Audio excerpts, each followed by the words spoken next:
Baik, berikutnya saya persila Yang Berhormat Tumpat. Assalamualaikum warahmatullahi wabarakatuh. Terima kasih Tuan Ketua kerana membenarkan saya untuk terus sama membahaskan penyataan kuasa pilihan khas pada hari ini yang sebenarnya pada awalnya memang semua diwakili oleh lelaki daripada Perikatan Nasional. Jadi saya terpaksa memohon dan alhamdulillah diberikan peluang oleh rakan saya daripada SIK untuk bercakap pada hari ini. Ini kerana kita melihat bahawa dalam suara untuk melihat wanita berada di parlimen melebihi ataupun paling minima 30%, ia perlu dilihat daripada satu aspek iaitu pelaburan masa depan negara. Memperkasakan wanita bukan berartinya melemahkan lelaki sebagaimana disebut oleh Rompin tadi, kerana wanita bukan kelompok minoriti dalam negara ini. Mereka merupakan separuh daripada sisi keluarga, pendidikan, ekonomi, profesional, pengetahuan dan pengetahuan masyarakat. Jadi wajar diberikan peluang yang sama rata atau sekurang-kurangnya 30%. Persoalannya ialah, adakah di Malaysia kita mengalami kekurangan wanita yang mampu berada dalam politik atau kegagalan sistem politik hingga menyebabkan laluan untuk wanita sampai ke parlimen adalah sukar. So, hari ini perlu dijawab dengan jujur. Kita melihat dalam Islam sendiri mengangkat dan meletakkan wanita, di mana dalam Al-Quran dalam surah At-Taubah ayat 21 menyebut bahawa dan orang-orang yang beriman, lelaki dan wanita, setengah mereka menjadi pemimpin bagi setengah yang lain. Ini merupakan ayat Al-Quran yang jelas kepada kita bahawa ramai tokoh wanita disebut dalam Al-Quran bercakap soal politik. Terutamanya kalau kita melihat tentang peranan Puteri Balqis dan juga Asiah. Begitu juga dengan peranan wanita dalam hadis yang menyokong perkara yang sama. Jadi wanita adalah saudara lelaki, wanita adalah pasangan lelaki. Soalnya mereka sama tetapi keperluan, keutamaan, kecenderungan mereka tidak sama. Apakah yang berlaku dalam hal ini? Kita perlu dalam penyataan ini melihat pada halangan struktur dalam sistem politik mesti dimulakan dan dipecahkan daripada politik ataupun parti yang pertama, iaitu proses pencalonan dan pendedahan kepada politik dalaman peringkat parti perlu bermula daripada cawangan, kerana wanita perlu mendapat akses latihan dan pendedahan supaya mereka akhirnya boleh melihat kepada gatekeeping yang utama. Akses politik yang tidak seimbang ini telah menyebabkan wanita kurang terlibat terutama pada usia muda untuk menjadi pipeline kepada pencalonan.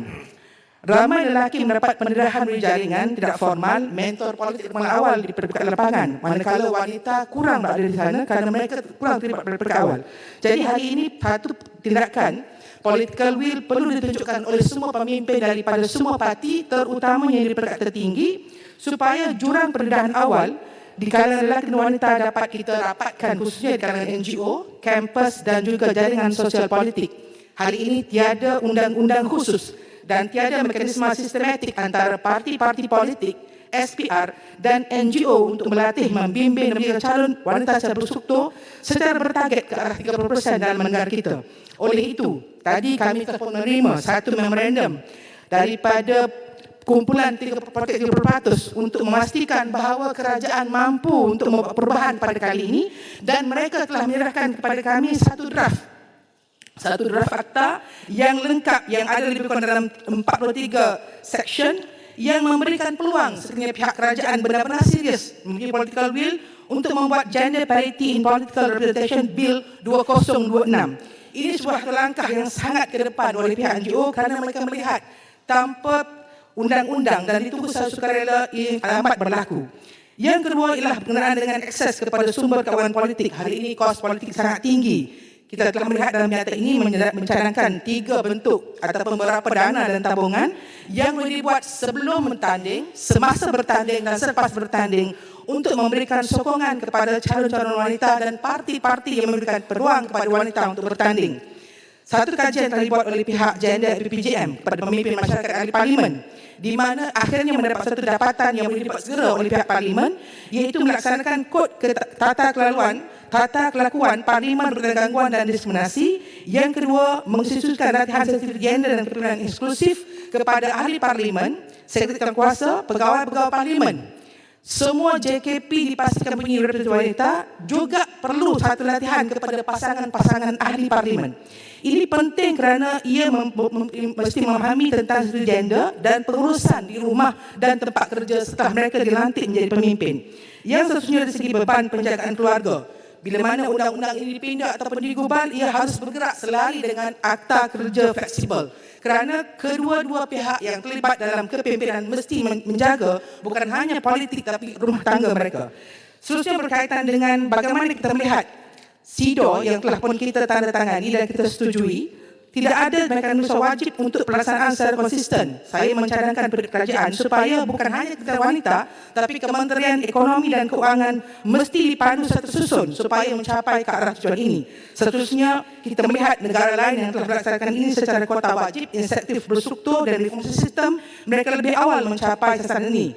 Yang seterusnya saya ingin menyebut bahawa dalam penyataan ini kita tidak mencadangkan ataupun mungkin tidak mendapat satu maklumat tentang bagaimana kita nak pastikan representasi wanita dalam parlimen ini bukan hanya diwakili oleh wanita bandar, tetapi juga wanita desa, kerana kita percaya wanita di Felda, wanita di Velcro, wanita di pedalaman Sabah Sarawak juga memiliki kepimpinan. Jadi perlu suatu akta ataupun suatu garis panduan supaya diwujudkan pelan pembangunan kepimpinan wanita nasional di luar bandar dan di bandar supaya bergerak serentak, suara mereka sama-sama didengar di parlimen. Dan yang terakhir saya ingin mencadangkan kepada pihak kerajaan supaya parlimen mempunyai mekanisme pemantauan tahunan bagi menilai kemajuan sebenar sasaran ini dan memastikan setiap syurga bukan tidak berakhir sebagai laporan semata-mata. Audit gender dalam pembinaan bajet dan pelaksanaan bajet secara terperinci perlu dikemukakan dan kita mahu melihat satu hari audit gender ini juga dilihat dalam laporan keuangan dan audit negara supaya semua kementerian cross kementerian, merotasi kementerian akan melihat isu ini sebagai isu tertinggi. Kerana kita percaya apapun yang kita cadangkan di sini sekiranya pihak Perdana Menteri hanya menyerahkan ini kepada Kementerian Wanita, ia tidak akan menjadi kenyataan. Jadi perlu kerjasama daripada semua kementerian kerana kalau kita beri peluang kepada wanita untuk menguasai dasar, keluarga menjadi lebih stabil, kanak-kanak mendapat perhatian lebih seimbang, dasar sosial menjadi lebih inklusif dan masyarakat lebih sejahtera. Ini bukan teori, ini realiti yang dibuktikan di banyak negara. Sekian, terima kasih. Terima kasih Yang Berhormat. Berikut dipersilakan Yang Berhormat Sri Aman. Terima kasih Tuan Yang Ketua kerana memberi ruang kepada saya untuk turut mengambil bahagian dalam intervensi terhadap penyata kesamaan gender dalam politik Malaysia ke arah sasaran 30% penglibatan wanita di Malaysia yang telah dibentangkan oleh sahabat saya yang pencinta dan penyokong wanita iaitu YB Kangar bagi pihak JKPK Wanita. Sebagai seorang ahli parlimen wanita dan pengerusi kumpulan retas parti Parlimen Malaysia mengenai kesamaan gender, saya menyokong penuh aspirasi untuk meningkatkan penyertaan wanita dalam kepimpinan dan proses membuat keputusan negara. Tuan Yang Ketua, saya berpendapat bahawa sebuah parlimen yang mewakili seluruh rakyat tidak boleh membiarkan hampir separuh penduduk negara terus terpinggir daripada proses membuat keputusan. Ini bukan sekadar isu wanita, tetapi soal kualiti demokrasi, keadilan dan keberkesanan tabir urus negara.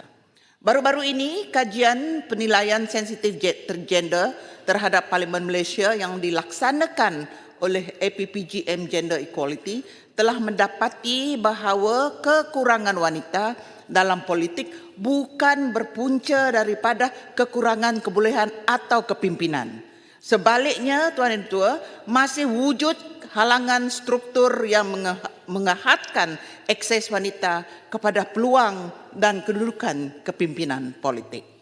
Tuan Yang Ketua, kita semua sedia maklum bahawa Malaysia kini berada di kedudukan ke-128 daripada 148 negara dalam Indeks Jurang Gender Global 2025 bagi pemberkasaan politik wanita dan antara yang tersorot di ASEAN. Walaupun sasaran minimum 30% penyertaan wanita dalam jawatan pembuat keputusan telah diperkenalkan sejak deklarasi Beijing 1995, kemajuan kita ataupun kemajuan Malaysia masih perlahan. Pada kadar semasa atau trajektori semasa, Malaysia dianggarkan memerlukan lebih 135 tahun lagi untuk mencapai 30% wanita di Dewan Rakyat. This is too slow dengan izin Tuan Ketua. Lambat sangat-sangat Tuan Ketua. Keadaan ini menunjukkan bahawa cabaran sebenar bukanlah kekurangan wanita yang berkelayakan, tetapi kekurangan akses kepada peluang. Persoalannya ialah siapa yang mencalonkan, siapa yang dicalonkan, siapa yang diberi peluang bertanding di kerusi yang boleh dimenangi, seperti yang telah dikatakan oleh sahabat-sahabat saya yang dulu berbahas tadi. Dan siapa yang mempunyai akses kepada sumber, kepada latihan serta rangkaian politik. Maka saya beranggapan di sinilah parti-parti politik memainkan peranan penting sebagai gatekeeper. Jika wanita hanya dicalonkan dalam jumlah yang kecil atau ditempatkan di kerusi yang sukar dimenangi, maka ketidakseimbangan itu telah berlaku sebelum pengundi membuat pilihan. Tuan Yang Ditua, sedarkah kita bahawa kini lebih 70 negara telah melaksanakan pelbagai mekanisme yang meningkatkan penyertaan wanita dalam politik? Pengalaman antarabangsa menunjukkan bahawa kemajuan hanya berlaku apabila terdapat sasaran yang jelas, pemantauan yang berterusan dan komitmen politik yang nyata. Oleh itu, saya menyeru agar kerajaan dan semua parti politik mempertimbangkan langkah yang lebih berani dan tersusun, termasuk mengadakan polisi yang relevan bagi memastikan sekurang-kurangnya 30% calon wanita ditempatkan di kerusi yang mempunyai peluang munasabah untuk dimenangi.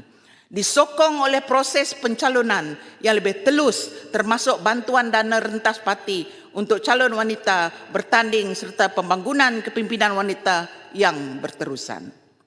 Namun begitu, Tuan Yang Ditua, perwakilan semata-mata tidak mencukupi. Wanita juga perlu diberi peluang memegang jawatan kepimpinan dalam bidang strategik seperti ekonomi, seperti keuangan, keselamatan, teknologi digital dan reformasi institusi. Bukan hanya tertumpu kepada portfolio sosial dan kebajikan saja.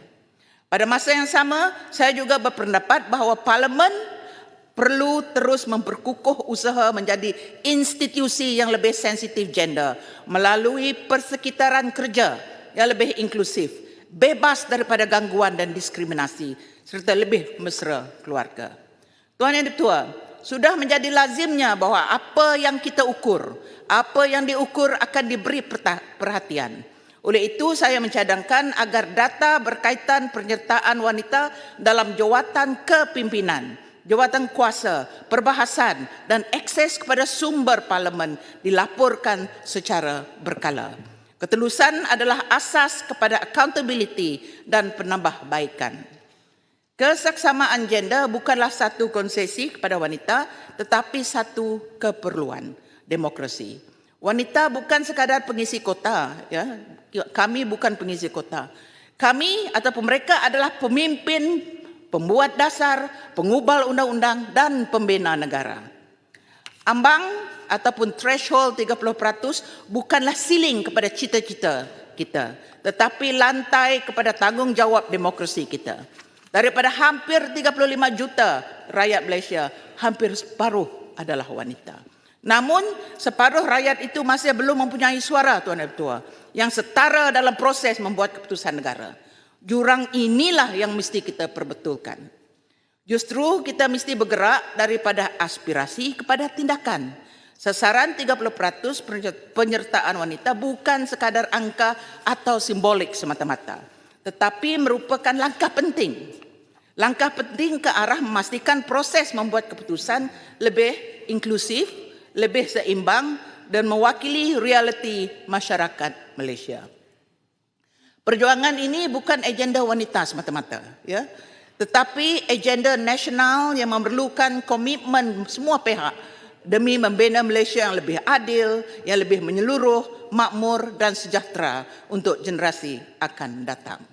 Sebagai anak dan rakyat Malaysia, kita juga harus dan mesti ingat bahawa Perkara 8 Perlembagaan Persekutuan memperuntukkan bahawa semua orang adalah sama di sisi undang-undang dan menyatakan bahawa tidak boleh wujud sebarang diskriminasi terhadap warga negara semata-mata atas alasan agama, kaum, keturunan, tempat lahir atau jantina dalam mana-mana undang-undang atau dalam perlantikan ke mana-mana jawatan atau pekerjaan di bawah suatu pihak berkuasa awam.